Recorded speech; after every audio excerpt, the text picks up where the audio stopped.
ஒரு வாத்தியார் படிச்சுட்டு வேலை இல்லாம இருந்திருக்கிறாரு. வீட்டுக்கார அம்மாவுக்கு கோவம் வந்துருச்சு. என்னையா நீ வாத்தியாருக்கு படிச்ச, வேலைக்கு போகாம வீட்டுல இருந்துக்கிட்டு வேற வேலையாவது பாத்துருக்கலாம், இப்படி சோத்துக்கு புண்ணியம் இல்லாம இப்படி தண்டமா உட்காந்துருக்கேன்னு திட்ட.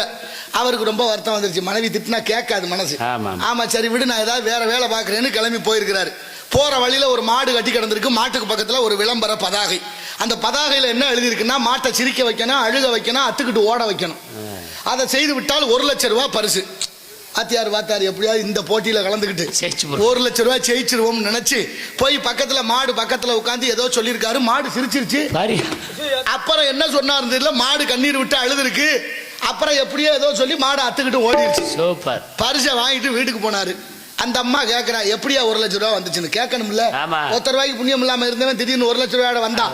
அப்படித்தான் திருறாங்க, ஒண்ணும் இல்லாம திருறாங்க. ஓட்டு போட்டு ஜெயிச்சோன்னா கோடீஸ்வரன் ஆயிடுறாங்க. ஏன்னு நம்ம கேட்டோமா, நாடே கடன்ல இருக்கு, நாட்டை ஆண்டவன் பூரா கோடீஸ்வரனா இருக்கேன், ஜனாதிபதி மாதிரி நினைக்கிறேன். எப்படி பாருங்க. ஆனாலும் அதை பத்தி நம்ம கவலைப்படுறதே இல்லை. நமக்கு தேவையில்லை, பரி இடத்து போல போற உடைக்கும்.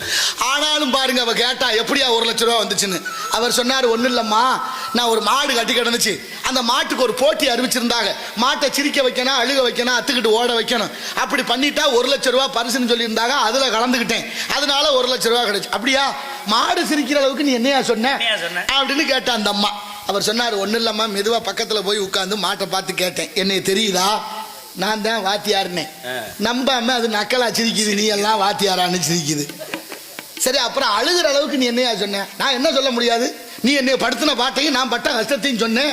அது கஷ்டத்தை விட என் கஷ்டம் பெருசா தெரிஞ்சிருக்கா, அது கண்ணீர் விட்டு அழுதுருச்சு. அப்புறம் அத்துக்கிட்டு ஓடுற அளவுக்கு என்ன சொன்னேன், மெல்ல கேட்டேன், ஒரு வாத்தியார் வேலை இருக்கு வர்றியான்னு கேட்டேன். போதும்டா சாமின்னு அதோட அத்துக்கிட்டு ஓடி போச்சு.